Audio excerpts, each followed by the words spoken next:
Ils se moquent de moi dans ce studio. Ils ont dit vraiment, ça c'est un autre style que vous avez ramené. J'ai dit oui, ça c'est le style Legbeze. Bonjour, c'est ATV. Bonjour, Wariagwa. Bonjour, mon cher Yug. Bonjour à nos amis téléspectateurs. Bienvenue dans le style Legbeze. Vraiment, vous êtes terrible, quoi. Bonjour, Hugues Sogo. Bonjour le styliste Morey.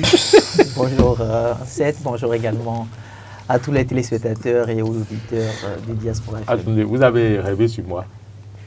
Non, nous constatons que chaque vendredi, il y a de l'innovation. Il y a un joueur idole de Barcelone, dans le club de Barcelone, non, le Béninois. Ah oui. Hein? Koundé. Je suis son cousin. Je suis son cousin. Il a fini avec le style. Il a fini avec le style. Donc bientôt, je vais lui emboîter les pas. Ce qui fait que chaque fois que l'équipe nationale française est attendue pour Clairefontaine, tout le monde attend que lui. Tout le monde attend que je saute les cartes. Exactement. Donc les vendredis, vous attendez que je saute les cartes encore. Et chaque style a son nom. Ça, c'est le style Legbeze. D'accord. C'est bon? C'est bon. Ça peut aller? Ça peut aller. C'est noté. D'accord. Allez, merci à vous et merci. Oui, c'est pour vous donner une fois encore un petit sourire pour vous faire voilà, oublier un peu tout ce que vous vivez en ce moment si vous êtes en difficulté. Nous sommes des humains, ça arrive. Donc, évoluons. Hugues Zogo, merci pour votre présence. C'est Atemi. Merci également. On dirait que vous, on vous a chassé de votre lit, mais l'essentiel est que vous soyez là. Mais on va y aller pour le débat. Révision de la Constitution, le Bénin à l'heure d'un choix décisif. Révision de la Constitution, le Bénin à l'heure d'un choix décisif. C'est la boussole qui en parle ce matin. Et parlant de cette révision, un autre quotidien a eu l'élégance de dire que c'est le potentiel, bien sûr, il se pourra que le Bénin se réveille, voilà. Les Béninois pourraient dormir avec le Sénat cette nuit. Voilà, un autre titre, avec élégance, nous écrit ce matin, le potentiel. Merci vraiment pour cette dynamisme de Marcel Yeddo, jeune et compétent. Oui, nous en avons besoin. Le Bénin n'est pas un désert de compétences, pas pour autant. Hugues Zogo, révision de la Constitution. Nous sommes à l'heure d'un choix décisif selon la boussole. Ce n'est pas pour la première fois que le Bénin révise sa Constitution. Est-ce que vraiment c'est encore l'heure d'un choix décisif et pourquoi le potentiel parle ainsi, selon vous?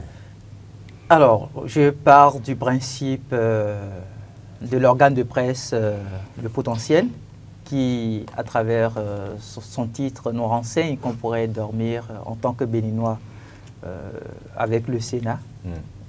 Donc cette nuit, parce que à l'hémicycle, donc à l'Assemblée nationale, les honorables députés pourront donc se pencher sur la question assez primordiale qui taraude l'esprit de tous nos compatriotes.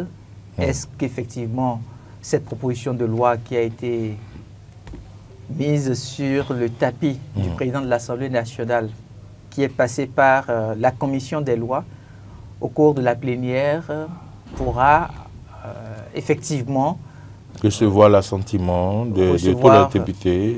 L'assentiment effectivement de la quasi-totalité des députés présents à l'Assemblée.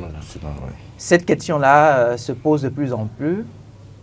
Et je m'inscris dans la dynamique du journal Le Potentiel parce qu'on s'est rendu compte, de par le passé, que plusieurs lois ont été votées nuitamment.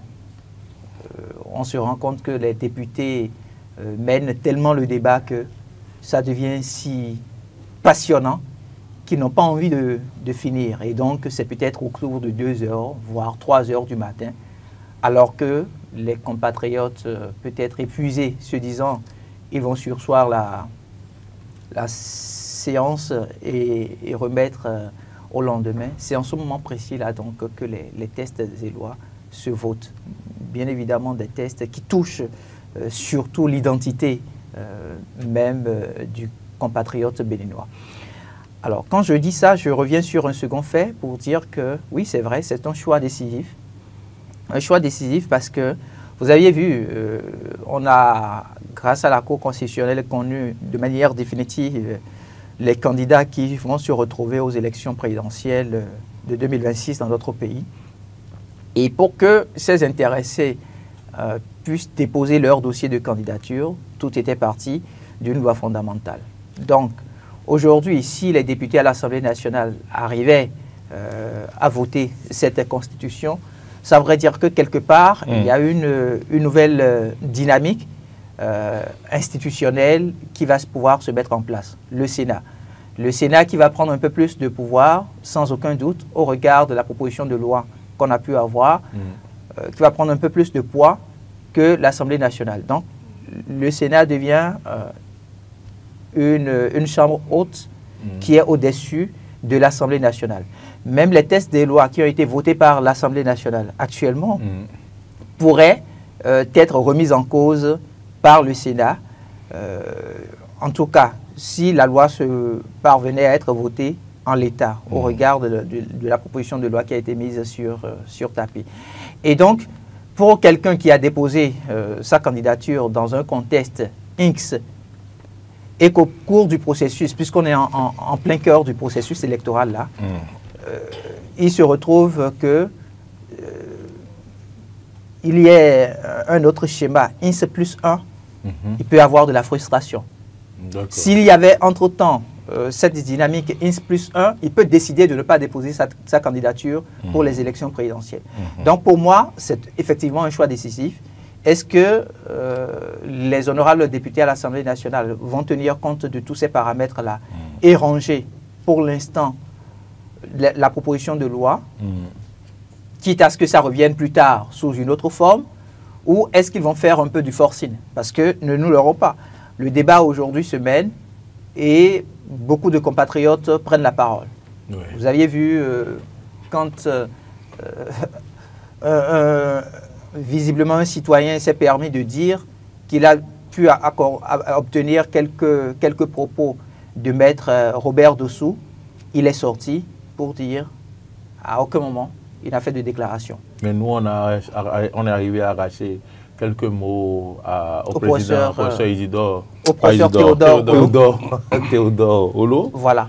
Qui a dit que s'il ne voit pas les tests, il ne pourra pas vraiment se prononcer. Ce qui est tout à fait normal. Parlant des tests, pourquoi on ne peut pas mettre les tests sur la place publique? Oui, c'est vrai que nous avons eu une proposition de loi qui circule. Est-ce que c'est effectivement cette proposition de loi qui se retrouve au niveau de l'Assemblée nationale? On ne saurait le confirmer. Maintenant, l'autre chose, c'est vrai, le professeur Théodore Olo, il dit qu'il n'a pas eu connaissance des tests. Avoir connaissance des tests, c'est être saisi officiellement. Donc, si les députés à l'Assemblée nationale qui ont fait cette proposition de loi ne sont pas parvenus jusqu'à présent à saisir officiellement, en tout cas, les personnalités qui devraient siéger au sein du Sénat, pour moi, il y a une mal-donne. Une mal-donne, ouais. C'est ça. Alors, cet Atemi, on parle donc de cette modification de notre Constitution, oui, la révision de la Constitution possible, voilà, mais est-ce que, pourquoi on ne peut pas savoir déjà à l'avance quels sont les articles qui seront modifiés, quels sont les verrous qui seront sautés, voilà. D'abord, aujourd'hui, comme l'a dit Hugues Zogo, les députés vont siéger et donc dire oui, nous acceptons aller à la révision de la Constitution. C'est bien ça, non? C'est bien ça. Nous acceptons aller à la révision de la Constitution.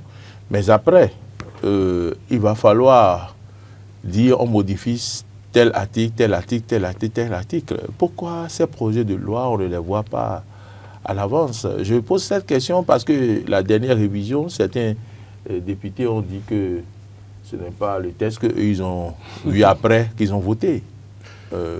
Pour éviter ce genre de choses, est-ce qu'on ne doit pas quand même rendre les tests publics à l'avance? En temps normal, oui. J'aurais aimé vous répondre directement et vous dire pourquoi est-ce qu'on ne les voit pas, mais je n'ai pas de bonne réponse, en fait. Je ne suis pas dans le secret des députés. Je ne sais pas comment est-ce que cela se fait.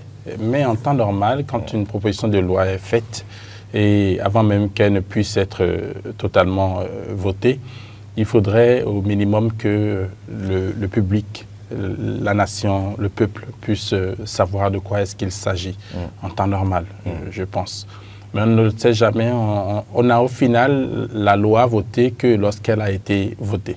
Mais quand la proposition est faite, on ne la voit pas. Et je ne sais pas pourquoi, mais bon, c'est ainsi. Et j'espère qu'un jour, ça pourrait peut-être changer pour que nous puissions opiner là-dessus avant que cette loi ne puisse être votée. C'est vrai qu'on nous dira que le peuple a choisi des représentants qui sont à l'Assemblée nationale, que c'est eux qui ont la priorité, en fait, qui devraient voir ces lois-là. J'espère qu'eux aussi, ils ont pu voir la proposition de loi avant qu'elle ne puisse être débattue et votée aujourd'hui. J'espère vivement qu'ils l'ont vu et qu'ils prendront les meilleures décisions. Donc, pour en revenir un peu à ce qu'a proposé le journal, le Bénin est à l'heure d'un choix décisif par rapport à la création du Sénat. Parce que ça va être une nouvelle institution dans le rang des institutions. Quelles sont les prérogatives de cette institution? Est-ce qu'elle sera au-dessus de l'exécutif? La réponse est oui. Bien sûr, non. Au-delà même au-delà de l'exécutif, oui. Elle sera au-dessus de l'exécutif. Oui. Alors là, nous entrons dans une autre constitution. Et le risque est qu'on rentre dans une nouvelle république. Oui. On n'en parle pas, hein. On n'en parle pas suffisamment. Oui, c'est vrai, on n'en parle pas suffisamment, mais il y a quand même, je vais dire... oui, puisque... Non, attendez, on ne va pas hésiter, on ne va pas hésiter qu'on va rentrer dans une nouvelle république. Au départ, on n'avait pas le Sénat qui est prévu. Donc, il faut revoir notre préambule de la Constitution. Non, pas forcément. Pas forcément. Non, pas forcément. Si vous dites que le Sénat sera au-dessus de l'exécutif, vous êtes sûr qu'on ne reverra pas le préambule? Non, déjà, le fait d'intégrer le Sénat, il faut revoir le préambule parce qu'on n'avait pas, comment dire, on n'avait pas, comment on appelle ça, ce régime. C'est un régime. En l'état, on a, au regard de la proposition de loi qui a circulé, on a normalement 8 articles qui seront soit modifiés ou soit intégrés à cette loi fondamentale de notre pays. Ça, c'est la première chose à retenir. La deuxième chose à retenir, c'est que le fait de créer le Sénat ne nous pousse pas systématiquement à aller vers une nouvelle république. Il y a des fondamentaux sur lesquels on ne pourra pas toucher. Au Bénin, par exemple, il est retenu de concert, que ce soit au niveau des populations, tout comme des acteurs politiques, que tout citoyen qui s'est retrouvé à faire 2 mandats constitutionnels à la tête de notre pays ne pourra plus jamais se positionner. Et le chef de l'État a fait cette promesse de ne pas toucher... le président Patrice Talon... ben bon, moi, non, c'est légitime ce que vous posez. Je ne parle pas seulement du... Comme c'est... Parce qu'on n'a pas vu cette forme de, comment dire, de gestion du pouvoir, vous comprenez? Évidemment. Donc je me dis, est-ce que dans le préambule, on ne va pas préciser que désormais le Bénin dispose d'une institution qui est le Sénat, qui a pour rôle. Mais quand on fait ça là, bon, puisque... Non, on n'est pas tenu. On va peut-être interroger des juristes. On n'est pas tenu de... En l'état. On n'est pas tenu de... On n'est pas tenu d'aller à une nouvelle république parce qu'on ne va même pas toucher le préambule. On n'a pas besoin de toucher le préambule pour intégrer le Sénat tel que ça se présente. Ça nous rassure. Le débat peut se faire autour de la mission à confier aux sénateurs. Parce que, comme je l'ai dit, ça va être 2 chambres désormais. Si la loi arrivait à être... Et le Sénat aura son test, fonctionnement, bien évidemment. Attribution, tout. D'ailleurs, il se dit que le Sénat sera installé à Cotonou. Oui, Alors, si le Sénat sera installé à Cotonou, tout de suite, il faut quand même essayer de commencer par réfléchir à l'infrastructure qui pourrait accueillir le Sénat. Bon, je ne sais pas si... On n'ira pas jusque là-bas. Non, mais je ne sais pas si... Mais les esprits malins connaissent déjà l'infrastructure. Donc, voilà. On ne va pas aller donc, c'est dans pour vous ces dire détails. c'est pour vous dire que la dynamique dans laquelle nous nous retrouvons au cœur de notre pays aujourd'hui, c'est la dynamique d'un leader. Et cette dynamique-là, c'est la dynamique du président Patrice Talon. Parce que quoi qu'on dise, vous l'aviez dit, les esprits malins, aujourd'hui, imaginent à peu près l'infrastructure qui pourra accueillir, abriter le Sénat. Oui. Voyez-vous, parce que quand on regarde un peu tout ce qui se construit, ne serait-ce que dans le périmètre du palais de la Marina, quand on regarde un peu avec quelle finesse on est en train de réaliser une certaine infrastructure dans la zone, a priori on se dit le Sénat pourrait être installé là. Très bien. Alors, si ça a été pensé de cette manière depuis plusieurs années, ça voudrait donc dire que le leader qui se retrouve aujourd'hui à la tête de notre pays en tant qu'acteur politique est en train de travailler à nous faire revivre une sorte de révolution dans notre pays. Cette révolution a été déjà vécue par plusieurs États. On prend le cas par exemple de Thomas Sankara. On prend le cas de Patrice Lumumba. À l'époque, ils ont fait vivre une révolution à leur État, à leur nation.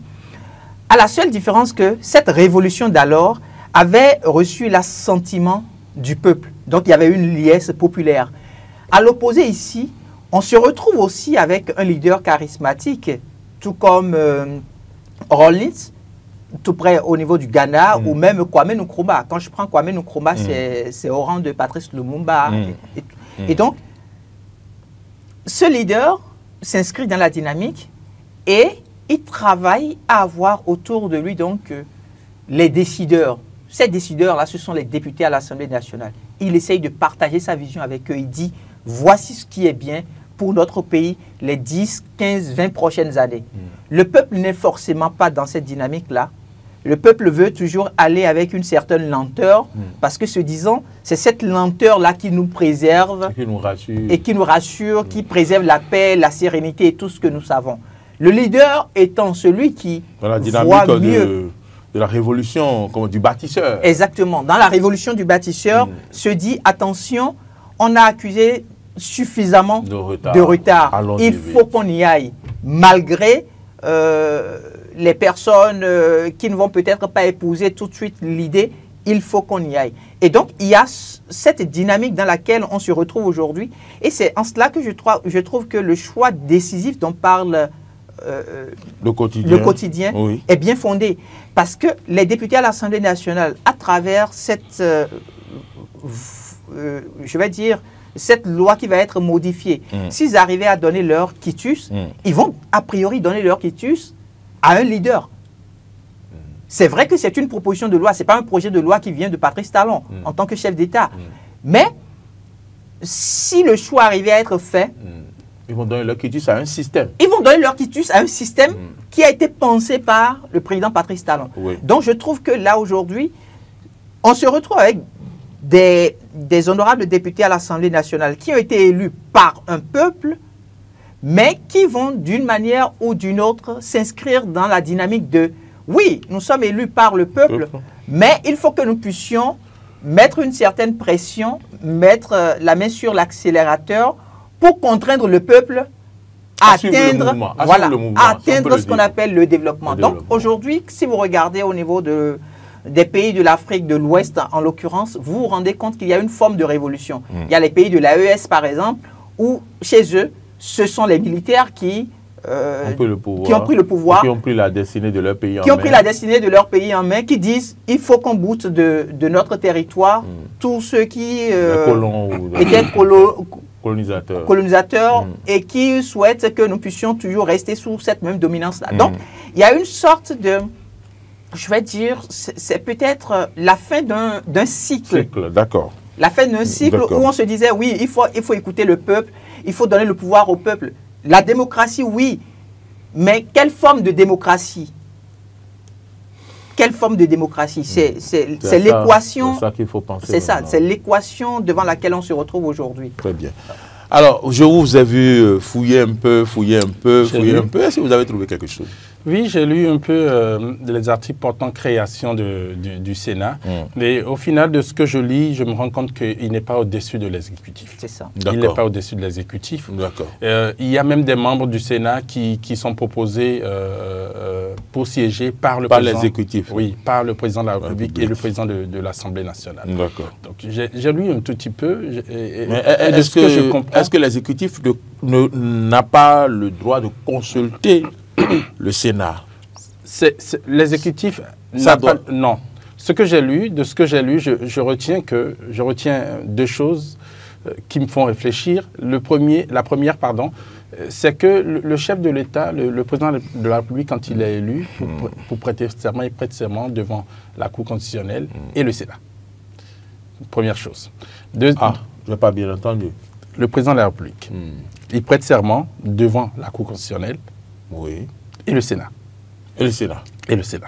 D'accord. Première chose. Les choses qui me font réfléchir. La seconde chose, c'est que quand un projet de loi est voté, le Sénat peut demander une relecture de ce projet de loi. Une prérogative qui n'est pas accordée à l'exécutif, par exemple. Donc, ça fait déjà deux pouvoirs qui sont accordés au Sénat que les autres n'ont pas. J'espère, de mes réflexions, j'espère que ça ne va pas être des points d'achoppement après entre l'exécutif et le Sénat, parce qu'on parviendra à être dans un régime où des personnes que vous avez nommées, que vous avez désignées pour siéger quelque part, ont un rôle ou une certaine puissance qui surpasse le vôtre. Donc j'espère qu'à l'avenir, ça ne va pas être un point d'achoppement, un point de discontinuité entre l'exécutif et le Sénat qui va exister si éventuellement... Autrement dit, vous suscitez une réflexion en moi. Ça veut dire qu'on aurait pu, Hugues Zogo, élire les membres du Sénat. Ou du moins, les membres du Sénat, on pourrait les faire élire, par exemple, par l'Assemblée nationale. Des personnes qui décident d'appartenir au Sénat. C'est un peu du pareil au même, parce que le président de l'Assemblée nationale également désigne un certain nombre de représentants du Sénat. Mais c'est sur ces mêmes-là qui pourraient demander une relecture de loi, par exemple. Je ne sais pas si... Bon, je ne sais pas. Ce dont je parle, c'est que ce sont des personnes que vous avez... Je donne un exemple. Non, on a bien compris. Hein. Moi, j'ai compris. Ok, d'accord. J'ai compris. Vous envoyez quelqu'un quelque part qui a plus de pouvoir, qui pourrait avoir plus de pouvoir de décision. Dans des circonstances données, avoir plus de pouvoir de décision. C'est compréhensible. Et ceux qui nous suivent aussi ont compris. Avoir plus de pouvoir de décision que vous. Mais au-delà de tout, moi, je voudrais que nos honorables députés puissent véritablement réfléchir à l'opportunité de la création de ce Sénat ou non. Parce que je suis d'accord, ce n'est pas la première fois que la proposition de loi arrive. En 90, je crois, quand on parvenait à une nouvelle constitution, on avait déjà réfléchi, ceux qui étaient là avaient déjà réfléchi à est-ce qu'il faut avoir un Sénat ou pas. Et à l'époque, ils avaient estimé que le Bénin n'avait pas assez de ressources financières et que le pays sortait de... qu'on risquait d'aller vers une institution budgétivore. Exactement. Mais aujourd'hui, est-ce que nous en avons suffisamment pour pouvoir aller à cela? Je ne sais pas. Bon, si ceux qui voient l'intérieur de la caisse aujourd'hui décident, c'est qu'on a les reins solides pour y aller. Il y a des choses écrites au niveau de la création du Sénat et au niveau des attributs du Sénat qui me font croire, moi, que la politique et les actions pour le peuple iront davantage mieux si le Sénat existait. Il y a des politique, reprenez la politique, la façon dont la politique doit être gérée. Parce que, en fait, c'est un peu comme si il faut laisser ce qui est politique aux politiques. Et quand il s'agit d'agir, de voter des lois, de prendre des décisions pour que le développement puisse être amorcé et pour que les populations puissent être un peu plus à l'aise, il faut les faire et il faut les faire véritablement. Okay. Il y a des choses à l'intérieur, il y a ces attributs-là qui font croire que le Sénat serait vraiment la meilleure chose qui puisse nous arriver. C'est un peu comme quand vous avez une cour des comptes qui doit veiller à ce que tout ce qui est là puisse être bien géré et tout, et tout, et tout. Donc, il y a des choses qui font croire, mais je voudrais, de ma position de non-expert dans ces affaires-là, non-expert en gouvernance. oui, en gouvernance. Pouvoir espérer que si ce choix est fait, ce sera un bon choix et que la nation, le peuple, en pourra en fait être le premier bénéficiaire et que ce ne va pas être une institution budgétivore qui va continuer à engraisser les personnes qui sont déjà assez gras. Je voudrais rebondir. Je voudrais rebondir et nous envoyer au Sénégal. Regardez un peu l'environnement entre Ousmane Sonko et Diomaye Faye. Quand vous regardez bien, vous comprenez tout de suite que... L'environnement est pourri? Non, pas l'environnement est pourri. Vous voyez tout de suite que Diomaye Faye est dans une démarche humaniste en termes de gouvernance politique. Ousmane Sonko est dans la dynamique de... Nous avions, en tout cas, avant de prendre le pouvoir, donné promis.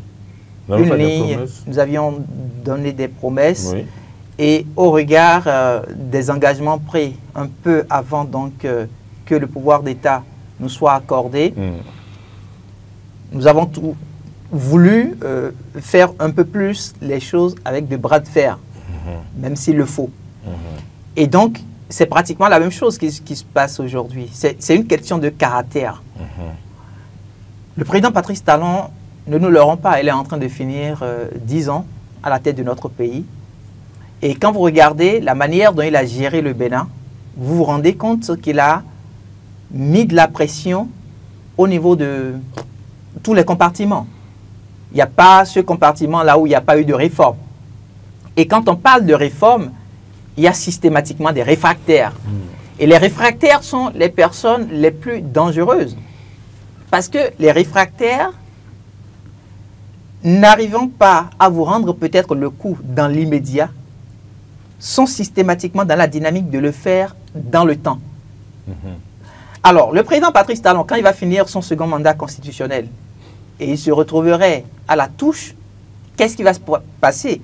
Les réfractaires à tout ce qu'il a mené en place comme réforme institutionnelle, réforme politique, seront les premiers acteurs à chercher à mettre les bâtons dans les roues de celui-là qui, visiblement, va se faire élire et qui pourra se mettre dans la dynamique de la continuité. Et donc, je veux parler précisément de Romuald Wadaï, ministre d'État aujourd'hui à l'économie, aux finances et à la coopération de notre pays, et sa colistière Mariam Kiabit Talata, épouse Zimé. Donc, quand le chef de l'État essaie d'analyser un peu tout ce qu'il a pu permettre à d'autres pays d'avoir comme acquis, il va sans aucun doute se dire, mais quand je ne me retrouverai plus à la tête de ce pays-là, est-ce que celui qui viendra me remplacer a le fort caractère que j'ai pour continuer par emmener les populations béninoises à rester, je vais dire, dociles et dociles et continuer en même temps avec les réformes. Est-ce qu'il y aura toujours ce calme-là, ce silence-là, malgré les grincements de dents? Par conséquent, il faut mettre des garde-fous. Et donc, par conséquent, si vous êtes leader et vous cherchez forcément à apporter un plus à votre pays, vous réfléchissez à la formule. C'est pourquoi je vous ai parlé de révolution. En fait, il faudrait que le peuple béninois se dise aujourd'hui qu'il se retrouve au cœur d'une révolution. La démocratie, oui, mais quelle forme de démocratie? Je vous ai donné l'exemple des pays de l'AES. Bon, moi je ne suis pas du tout contre cette façon de voir les choses, cette façon de procéder.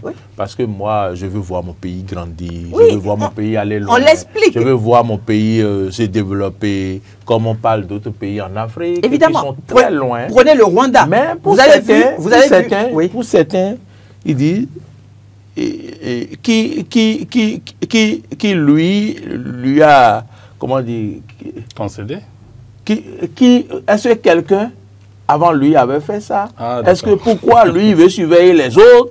Moi, je ne sais pas pourquoi. Non. Je ne sais pas pourquoi les gens font ce débat-là. Oui, les gens disent, lui, il a gouverné librement. C'est ce que la rue dit, hein. Lui, il a gouverné librement. Pourquoi si, pourquoi ça? Pourquoi on ne peut pas voir fondamentalement ce que les choses, ces façons de faire apportent au peuple, apportent au Bénin et non à un individu?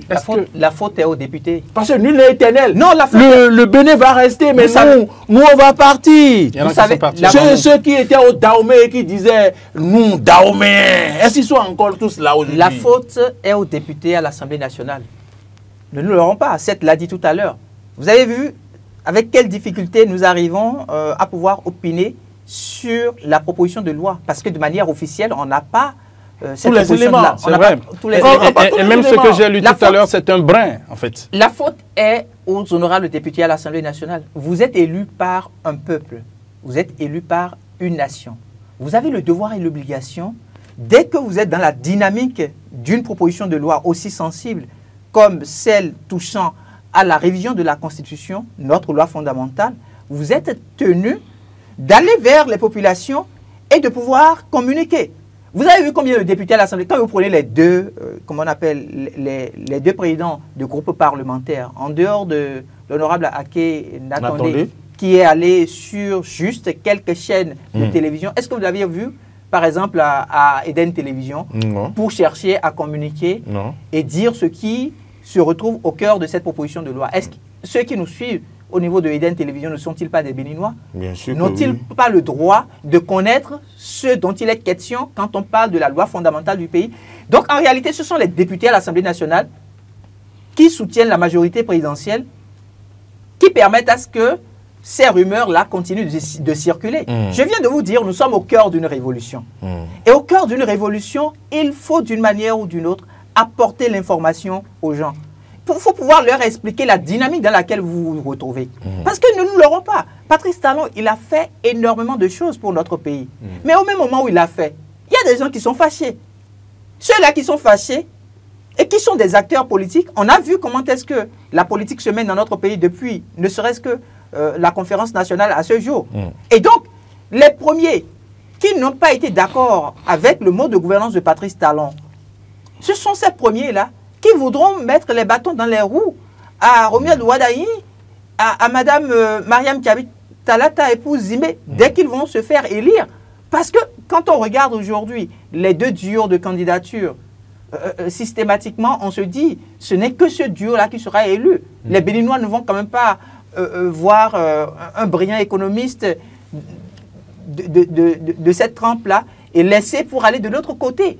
Et vous savez, il y a aussi, par exemple, le passé ou le passif. Vous êtes en train de faire campagne déjà? Non, ce n'est pas de la campagne. Il y a le passif de Paul Rumpé avec l'ancien président Thomas Boni Yahi, qui fait que ceux qui, par exemple, soutiennent le parti, les démocrates, ne voudront pas accorder leur suffrage, par exemple, au parti FCBE. Donc, il y a, d'une manière ou d'une autre, un peu plus de liberté aux Béninois d'aller vers ce choix-là. Alors, qu'est-ce qu'on fait? Est-ce que 10 ans de réforme après, le niveau institutionnel, le niveau de réalisation d'infrastructures auquel on est, on va retomber dans nos travers? Est-ce qu'on va refaire appel aux démons de la République, où nous allons pouvoir nous serrer les manches, nous dire, oui, faisons encore un peu plus de sacrifices, nous le faisons pour les générations à venir, nous allons certes subir, mais ça va être utile à nos enfants, ça va être utile à nos petits-fils, à nos arrière-petits-fils. Donc, c'est cette forme de révolution qui est en train de nous permettre d'aller vers l'option du Sénat. C'est ça. Mais pourquoi les députés à l'Assemblée nationale veulent en faire une question de couvent? L'Assemblée nationale, ce n'est pas le couvent. L'Assemblée nationale, vous y êtes pour représenter le peuple. Vous êtes une entité du peuple. À partir de ce moment-là, vous retournez vers le peuple, même quand vous trouvez que la proposition que vous voulez déposer sur le tapis et qui doit être votée, même si vous trouvez que ça va être contraignant, il faut quand même prendre la parole et il faut communiquer. Dire à vos compatriotes, oui, on comprend. Tout de moins, informer les gens comme nous pour que nous puissions mieux comprendre de quoi il s'agit et en parler. Mieux opiner là-dessus. Oui, vous ne le faites pas et il y a une sorte de suffisance. Il y a une sorte de suffisance et c'est ça qui, moi, m'embête en fait. Bon, tout compte fait, je vous informe que il se pourrait que vous dormiez avec le Sénat. Non, moi, je n'en doute pas. Écoutez, le chef de l'État a rencontré hier les deux blocs de la mouvance présidentielle, le bloc républicain et le bloc, et l'UPR. Aucun quotidien n'a fait cas de cela aujourd'hui? Aucun quotidien n'a fait cas de cela, mais ça a été fait. D'accord. Le premier bloc a été rencontré aux environs de 19h et le second aux alentours de 21h. Donc, le chef de l'État les a rencontrés au sujet justement de cette révision de notre loi fondamentale et pour pouvoir opiner avec eux et s'accorder sur ce qui pourra être fait. Donc, quand j'en parle parce que quand je suis Hugues Hector Zogo et que je finis par conclure que à son avis, le Sénat est un peu, en fait, la sécurité des acquis de développement et de tout ce que nous avons pu avoir de bénéfique en ces 10 ans. Je me rends compte que, bon, c'est peut-être vrai, et si c'est vrai, c'est bien pensé de pouvoir sécuriser cela, parce que nous sommes tous contre une chose. Vous, certains, ce n'est pas bien pensé. Hein? Nous sommes tous contre une chose. Pour le développement de ce pays, il est inutile de faire 10 pas en avant et d'en faire 20 autres en arrière. Donc, si ce Sénat-là pourra permettre d'assurer que les 10 pas qui ont été faits en avant, il n'y en aura aucun qui sera fait en arrière et que ces 20 autres pas qui seront faits en avant, pour qu'au final, au terme du quinquennat de 2000, du président qui entrera en fonction en 2026, nous puissions être rassurés. Vous ne connaissez pas encore le président? Non, on ne le connaît pas encore. Moi, je ne le connais pas encore. Donc, au terme du quinquennat, on pourrait être rassuré que nous avons davantage avancé. Nous serons très heureux. Donc, si ce n'est que ça, ok, mais il faut faire attention, je continue de le dire, il faut être prudent.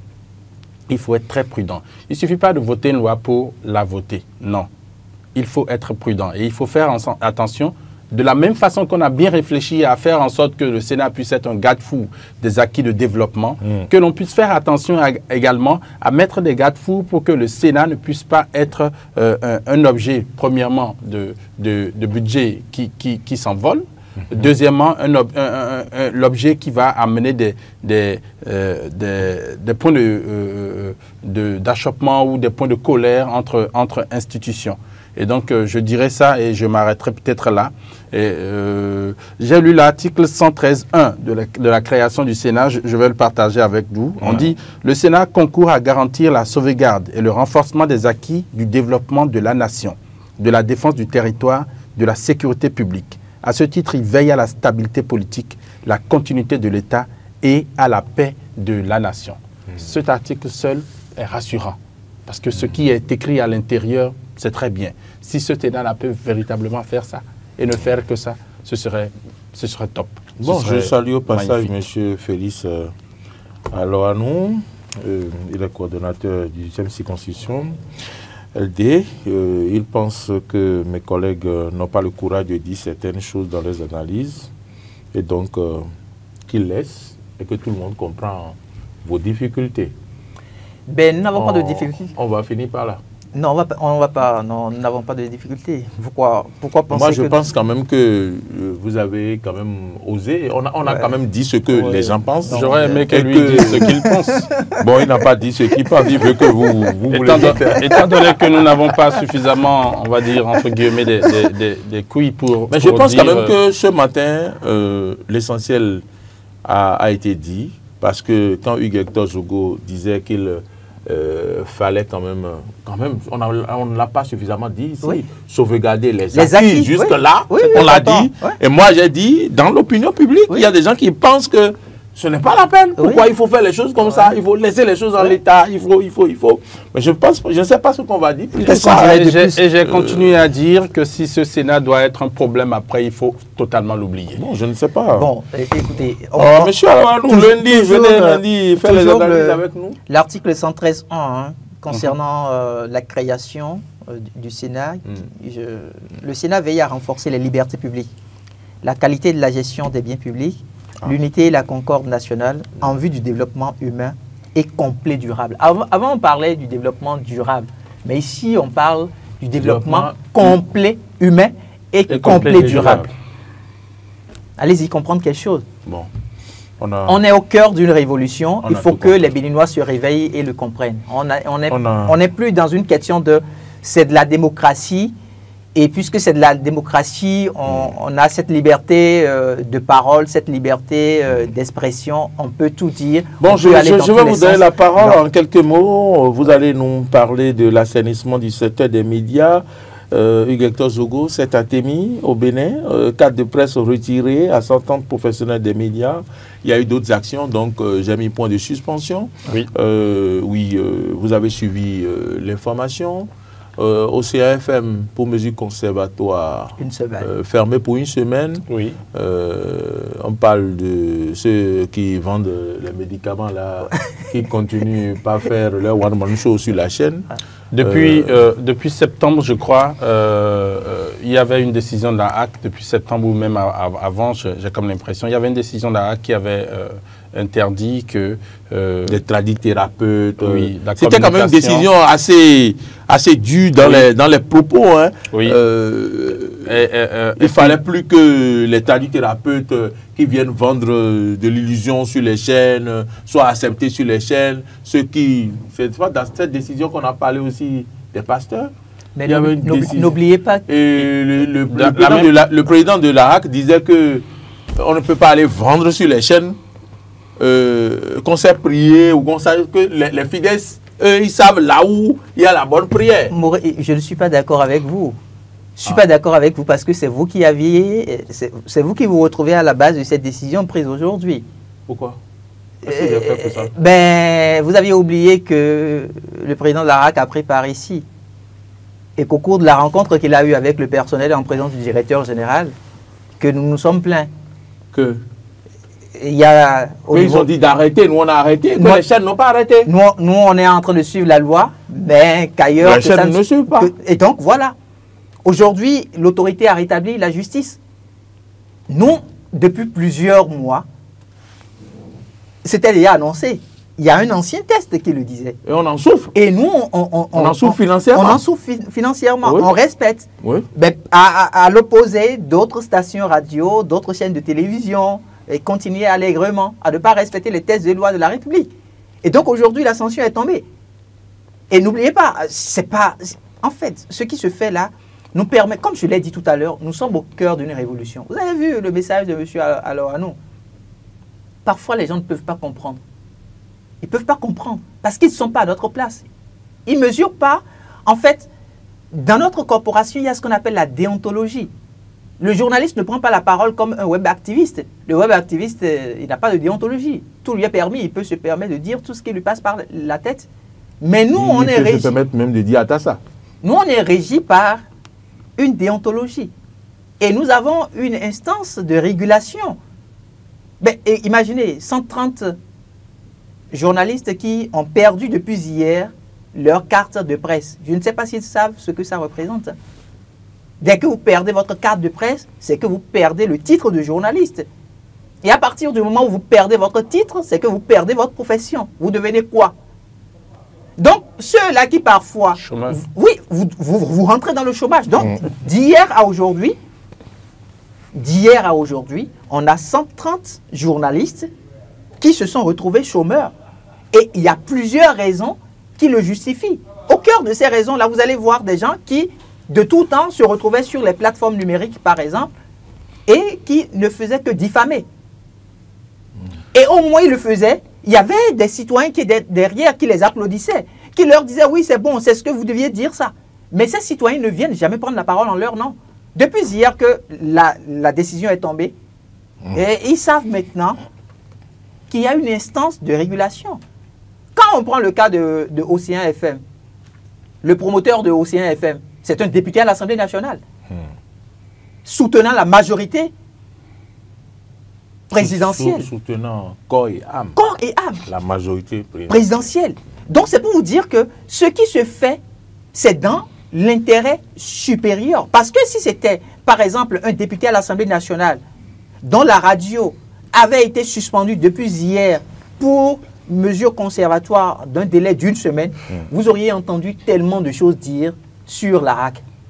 Mais puisque ça appartient à un député qui accompagne la mouvance présidentielle, est-ce que vous avez entendu? Non, voilà. Et vous n'entendrez rien. Et vous n'entendez rien. Vous parlez de déontologie. Je voudrais ajouter également que dans notre corporation, il y a également l'éthique.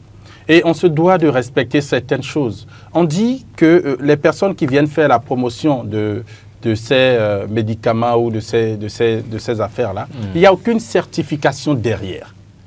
Et que ces médicaments et toute autre chose dont ils font la promotion sont parfois nuisibles aux populations. Et donc, quand on prend cette décision, c'est un peu pour s'assurer que les produits qui sont consommés soient des produits de bonne qualité. Si vous les empêchez de communiquer, vous les empêchez d'atteindre des cibles, vous empêchez que des victimes soient faites.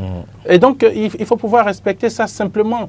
Ce n'est pas qu'on se met contre X ou contre Y, mais quand une décision est prise par une instance qui de surcroît est l'instance qui a pouvoir de régulation sur vous, il faut pouvoir la respecter tranquillement et simplement. Et donc, moi, quelque part, je suis content que cela ait pu être fait. Et dans le nombre des 130 dont on a retiré la carte de presse, il y en a qui n'exercent plus la fonction véritablement. Et donc, c'est de bon ton. Vous avez lu les 130? C'est normal qu'on puisse... Vous avez parcouru, il a parcouru les noms ou vous avez parcouru? Oui, j'ai vu certains noms. Il n'y a pas mon nom? Non, du tout. D'accord. Dieu merci. Moi, je n'ai pas osé parcourir parce que j'ai peur de voir mon nom. On vous l'aurait notifié. Bon, parce qu'à chacun d'eux, cela a été notifié. D'accord. Donc, c'est une décision qui est salutaire. La HAC fait le ménage dans le secteur de sorte à ce que cela puisse être il faut que la HAC nous aide aussi à faire l'autre ménage. C'est bien que ce ménage se fasse avant les élections. Parce que la période arrive où ça va courir de partout, où tout le monde devient automatiquement journaliste. C'est bien que ce ménage se fasse avant les élections, à mon point de vue. Et plus loin, si la HAC décidait d'exiger que tous ceux-là qui vont aller désormais sur des terrains de reportage et le cadre de presse, ça c'est un autre chantier. Non, mais je pense quand même... Ça va poser problème. Tout le monde n'a pas encore cette carte. Non, mais le problème, c'est-à-dire qu'aujourd'hui, il faudrait qu'on puisse encourager la HAC par rapport à ce qui se fait. Nous sommes une corporation assez respectueuse, mais malheureusement, il y a tellement de brebis galeuses. Comme je l'ai dit tout à l'heure, vous aviez vu le commentaire de ce téléspectateur-là.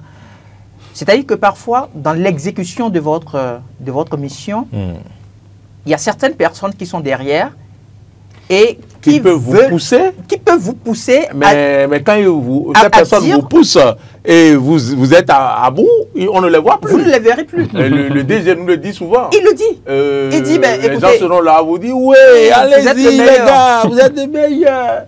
Mais après, dès que on ne viendra pas vous voir, dès que l'ascension tombe, vous passez... Ben, écoutez, on nous a appelés en direct ici, on nous a traités de journalistes peureux. On a ri, on en était contents d'ailleurs. Mais ils oublient que notre... Mais écoutez, nous, on a tellement d'éléments sous la main. Mais au même moment où on a tellement d'éléments sous la main, il y a notre code de déontologie qui nous oblige simplement, ça va, à la responsabilité sociale. Parce qu'il y a des choses qu'on ne peut pas se permettre de dire, bien qu'on ait les éléments de preuve et tout ce qui vont avec. Parce que nous, on n'est pas des politiques. Nous ne sommes pas des politiques. Les politiques peuvent organiser une conférence de presse. Ici, nous, on n'est pas à une conférence de presse. Pas du tout. Nous sommes dans une dynamique d'analyse. Et nous apportons l'information. Et ça s'arrête là. Et ce n'est pas un débat de rue que nous faisons sur ce plateau. Encore moins. Voilà. Dans la rue, on peut se permettre de tout dire. Oui. Voilà. Allez, les amis, merci à vous, merci à ceux qui nous ont suivis de bout en bout. Rigobert Méhou, merci à vous d'avoir reconnu le style Légbézé. Nous allons observer une courte pause maintenant. On peut aller directement à l'horoscope. Hein. On peut aller directement à l'horoscope parce que le temps avance déjà. On ira directement à l'horoscope. Ceux qui veulent intervenir par rapport à l'actu décalée, on va parler de la polygamie. Faut-il vivre avec toutes les femmes dans une même maison et les enfants quand on est polygame? J'ai déjà vu certaines réactions au village. C'est possible. En ville, ce n'est pas possible. Et puis tout ça, on va en parler rapidement. On n'a plus beaucoup de temps.